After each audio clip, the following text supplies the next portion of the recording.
Hello, and welcome to today's episode. I'm going to be your host, the Irrelevant Nerd, and today I'm going to be reviewing Invincible Season 4, Episode 6.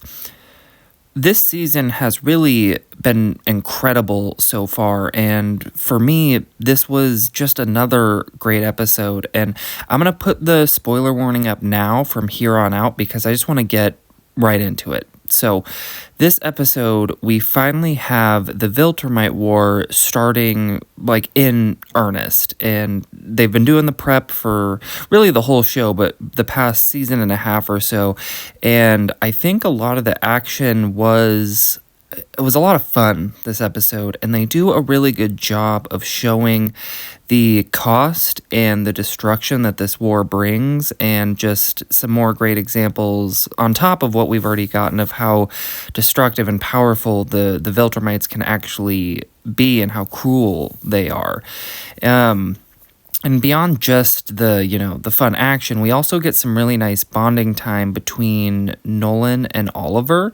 Nolan trains Oliver this episode, and then they're also able to eventually come to an emotional understanding, and Nolan is able to tell Oliver about his mom. I believe her name is Andressa, and I really liked this part of the episode because it shows us how much Nolan has changed since being Omni-Man, and it's also nice to see for Oliver because he's basically, I don't know, he's just idolized his dad his entire life, and he's wanted his dad in his life because he's a kid, and so I thought that was really nice for Oliver.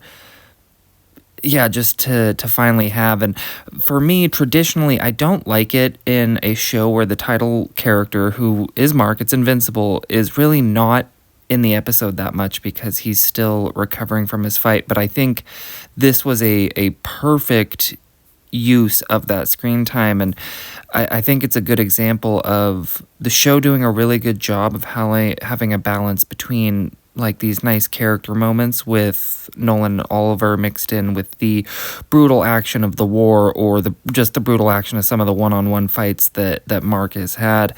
And yeah, just the best use of screen time while Mark is out. And this actually adds a lot to the characters of both Nolan and Oliver, I thought. And I think it makes sense that they did have Mark for at least, he's down for at least one episode after Conquest, ripping his guts out. But traditionally, I don't like the type of episodes where the main character is out. But this one, I thought, did a really good job. And I think when you get to the last part of the episode with the Viltrumites, including Thrag, at least from the ship, attacking Telescria, it was just awesome. It caps the episode off with more great and brutal action, and it's kind of interesting to see the Viltrumites pushed to such a desperate place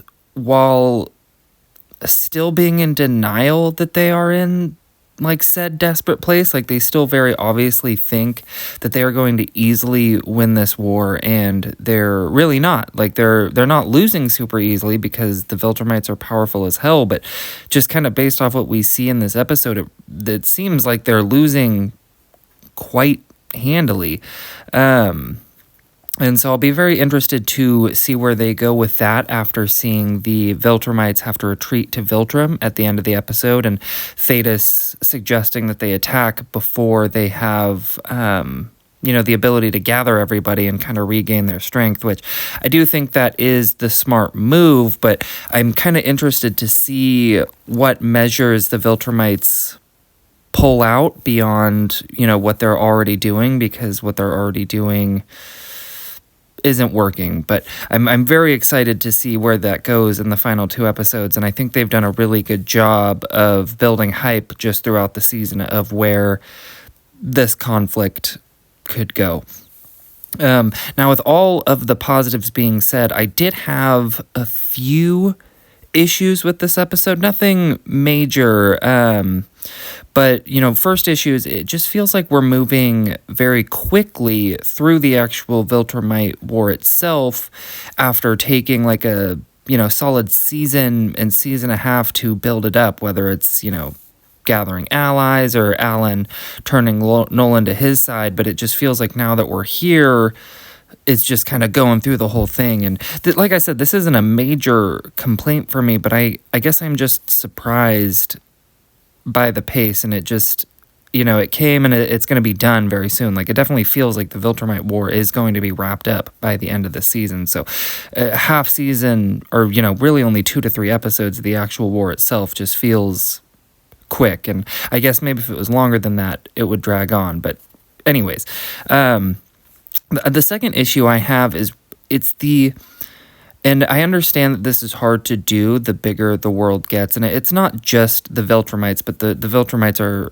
the best example for this episode. But the inconsistency in the power level of the Viltrumites it's starting to confuse me, and there could be reasons in the comics that are listed that I'm just not understanding. This could be an issue specifically to the show, but Nolan struggling to fight the random bugs on the planet that he's bonding with Oliver with makes literally no sense to me. Like, in the first season, when he fights the Flaxans and goes to their planet, like, we've literally saw him like fly over their planet and destroy it just with the speed at which he was able to fly. And like, we've literally seen Nolan fly away from a black hole like it was nothing, but I'm supposed to believe that a bug on this random planet is gonna give him issues? No.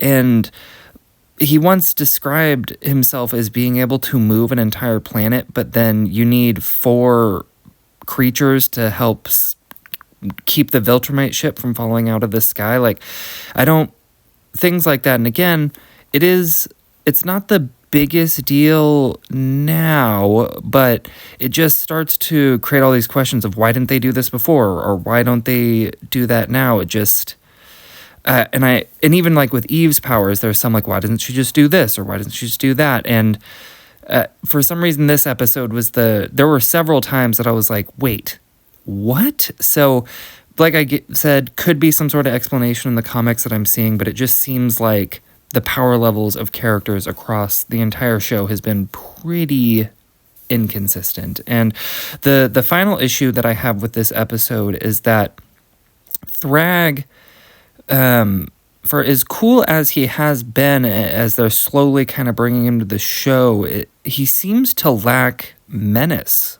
so far.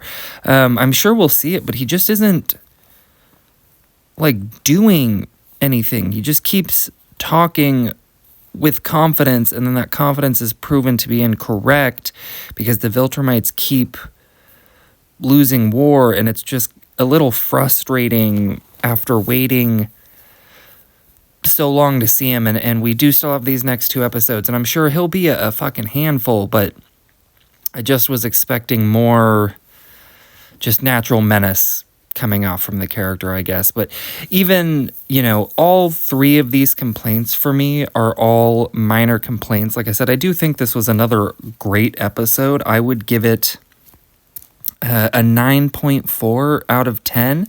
Definitely another strong episode in a strong season. I know there are some people complaining about the animation online, and it definitely could be better in spots, but I also think it's not nearly as bad as anybody says it is. And also, I don't know, just focus on the story or don't watch it if you do have such an issue with it. It just seems like such a silly complaint to me. But those are my thoughts on the season and this episode so far. I would love to know yours. Did the episode just spend too much time meandering with Oliver and Nolan for you? I have seen that complaint. Like, for me, it ended up being kind of a nice and necessary arc to kind of flesh out Nolan's character and even Oliver's a little bit.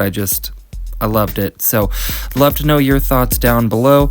I will have some more videos that I'm working on for you very soon, and hopefully I'll see you guys in the next one.